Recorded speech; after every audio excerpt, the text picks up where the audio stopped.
Halo teman-teman, apa kabar? Om Sensen berharap kabar teman-teman baik-baik saja. Nah, teman-teman, kali ini Om Sensen mau bahas apa? Om Sensen kali ini mau bahas mengenai programming. Tapi programmingnya ini programming JavaScript. Dan kita mulai dari pengenalan JavaScript itu sendiri. Nah, apa itu JavaScript, teman-teman? JavaScript adalah bahasa program untuk menambah kemampuan interaktif pada file HTML. Karena file HTML sendiri bukan bahasa pemrograman. File HTML sendiri itu untuk tampilan dasar dari suatu website. Ya, teman-teman ya. Jadi, JavaScript sendiri itu disisipkan pada file HTML untuk mendapatkan fungsi interaktif dari si file HTML itu sendiri. Berarti JavaScript ini tergolong bahasa pemrograman client-side. Berbeda dengan bahasa pemrograman PHP, ASP.NET yang merupakan server-side. Karena yang menjalankan kode JavaScript itu adalah web browser. Karena dia ada dalam file HTML. HTML sendiri di dalam dijalankan oleh browser, teman-teman. Jadi JavaScript juga karena di dalam HTML dijalankan juga oleh web browser. Web browser sendiri ada di sisi klien, teman-teman. Nah, terus JavaScript sendiri, teman-teman, di file HTML tuh kan HTML itu terdiri dari banyak elemen atau tag ya disebutnya ya, teman-teman. Itu dia disisipkan pada elemen script. Jadi dia punya elemen sendiri, teman-teman, untuk menyisipkan code-nya. Nah, mengenai server side dan client side, mungkin teman-teman ada yang bingung. Oke, ada beberapa teman yang sudah paham, ada yang masih bingung. Server side dan client side apaan? Oke, teman-teman. Server side client side itu maksudnya seperti ini, teman-teman. Teman-teman, mengenai internet, teman-teman, internet adalah teknologi jaringan komputer yang menghubungkan komputer satu dengan komputer yang lain. Nah, dalam istilah jaringan komputer atau internet itu sendiri ada istilah server, ya disebutnya server side. Ini komputer juga. Ada istilahnya namanya client side. Jadi ibaratnya sama kayak manusia kalau berkomunikasi dengan manusia lain, ada yang berposisi sebagai pembicara, ada sebagai pendengar. Nah, sama kayak komputer juga. Dalam teknologi jaringan komputer ada yang berposisi sebagai server, ada yang berposisi sebagai klien. Namanya server dengan sesuai dengan namanya, server itu penyedia. Jadi dia menyediakan sumber-sumber yang dibutuhkan oleh si klien, teman-teman. Nah, kalau dalam internet, server side adalah website yang dikunjungi oleh klien atau pengunjung website. Misal contoh, misalnya contoh di sini server side-nya ceritanya dia website apasaja.com ya, teman-teman. Nah, website apaaja.com ini, teman-teman ya, ini posisinya dia sebagai server dan sebagai klien ya kita pengunjung websitenya si apaja.com. Oke, misal contoh lagi, misal contoh kita ke websitenya detik.com, misal contoh kita ketik di browser detik.com terus enter, terus muncul website detik.com. Itu artinya komputer kita terhubung sama si komputernya si detik.com. Berarti detik.com itu berposisi sebagai server dan komputer kita sebagai klien. Nah, baik server atau klien sama-sama mereka mempunyai software di dalamnya. Kalau server side, dia mempunyai software yang namanya web server. Nah, web server itu seperti Apache, Microsoft IIS, dan Microsoft IIS ini kalau seandainya servernya menggunakan sistem operasi Windows ya, sedangkan Apache biasanya sistem operasinya Linux biasanya. Nah, sedangkan dari sisi klien kita, komputer kita sebagai pengunjung website, kita juga pakai software yang namanya web browser. Web browser itu seperti Firefox, Chrome, Microsoft Edge dan Opera, teman-teman ya. Ya, ini banyak mereknya juga ya selain ini ya. Nah, teman-teman, kalau misalnya contoh komputer kita itu di browsernya dia mengetik ini, teman-teman, apasaja.com itu terus kita tekan enter, artinya komputer kita terhubung sama si komputer server komputernya si apasaja.com. Nah, di komputer servernya ini kalau ada request dari klien, itu yang nanganin requestnya adalah si web servernya, teman. Si web servernya ini dia cari file yang diminta, biasa file HTML, teman-teman ya. Nah, kalau file HTML sudah didapat, teman, dia direspon balik ke si klien. Nah, si klien sendiri nerima file HTML dan kalau teman-teman tahu yang sudah pernah belajar HTML, tampang file HTML itu kan sendiri code-code yang nggak mungkin langsung jebret ditampil gitu, tapi pasti di-render dulu, diterjemahin dulu, teman-teman. Jadi tampilan website yang kita lihat, ya. Kalau ini di sini websitenya apasaja.com, ya, apasaja.com ini web fiktif ya, nggak ada di kenyataan. Nggak tahu kalau ada, saya belum pernah nyari. Nah, web browser kita, itu menerjemahkan file HTML. Nah, HTML sendiri dia tidak hanya HTML, dia ada code CSS, ada juga code JavaScript. Nah, itu dijalankan oleh web browser, teman-teman. Web browser yang mungkin kayak Firefox, Chrome, ya. Jadi sini teman-teman sudah paham ya istilah server side dan client side, teman-teman.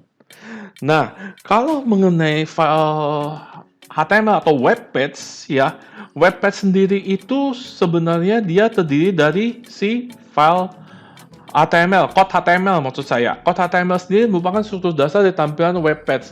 Memang waktu awalnya HTML itu dibuat untuk menjadi tampilan dari si website itu sendiri, web page itu sendiri.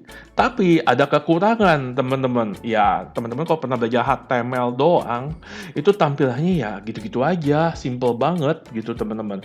Makanya itu teman-teman butuh namanya sebutnya CSS. Nah, CSS ini teman-teman udah tahu singkatannya ya.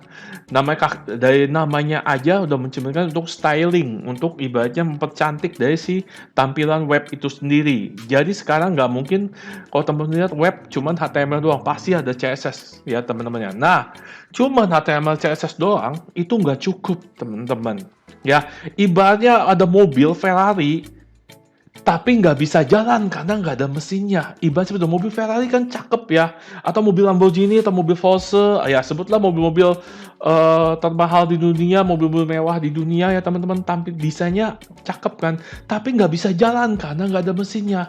Ibaratnya itu sama aja kalau teman-teman bikin website, cuman HTML CSS aja, itu nggak ada fungsi interaktifnya teman-teman. Makanya itu teman-teman dibutuhkan suatu code, suatu engine, suatu pemrograman yang disebut namanya JavaScript. Ya, di sini saya singkat JS ya teman-teman ya.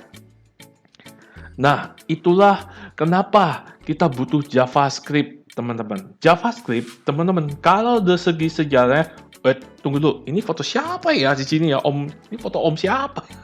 Ya pasti bukan foto saya, teman-teman. Ini foto namanya Brendan H. Ya, ini dia si pencipta JavaScript, papanya JavaScript, ya, bokapnya JavaScript, teman-teman. Ya, nah JavaScript pertama kali di-develop oleh seseorang yang namanya Brendan H, teman-teman, pada September 1995. Udah lama sekali ya.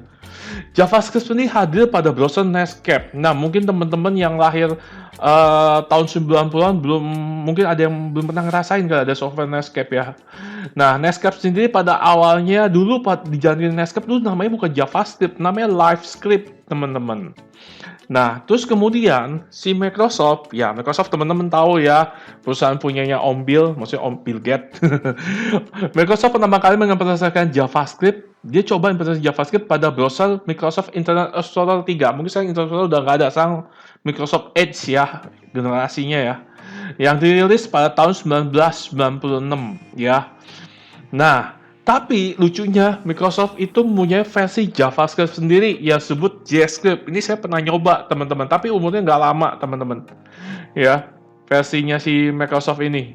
Terus kemudian pada perkembangannya JavaScript, mungkin teman-teman ada yang komplain dari tadi, mungkin dalam artinya, lah JavaScript ke client side, itu ada Node.js, itu kan bukan client side, dia server side. Iya, itu perkembangannya sekarang teman-teman.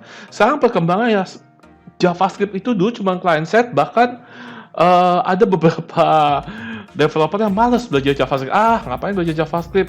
Cuma di klien, dia nggak bisa connect ke database dan sebagainya. Nah, terus JavaScript sendiri banyak kan orang malas belajar JavaScript, copy paste aja dan sebagainya. Tapi sejak ada JavaScript tuh berkembang, teman-teman. Dan sekarang ada teknologi server side yang disebut namanya Node.js. Ya, moga aja kita bisa buat materinya, jadi kita bisa belajar bersama ya, teman-teman ya. Dan bukan hanya pemrograman web aja, teman-teman, tetapi juga udah ngarah ke pemrograman mobile. Jadi begini, teman-teman. Kalau pemrograman mobile, kalau dulu sebelum ada pemrograman hybrid ya, itu dulu kita kalau mau pemrograman kita mesti, kalau misal contoh mau untuk buat aplikasi mobile apa, ini untuk Mac gitu ya, kalau untuk Mac ya teman-teman harus belajar yaitu Swift dan sebagainya, Objective-C dan sebagainya. Cukup ribet ya. Nah, kalau untuk Android gimana? Wah, teman-teman mesti belajar Java. Udah belajar Java, belajar si Android-nya. Kalau sekarang mah Android. Oke, nah itu cukup repot teman-teman. Kalau pakai HTML CSS ya nggak bisa, itu dulu. Tapi sekarang ada pemrograman namanya hybrid ya.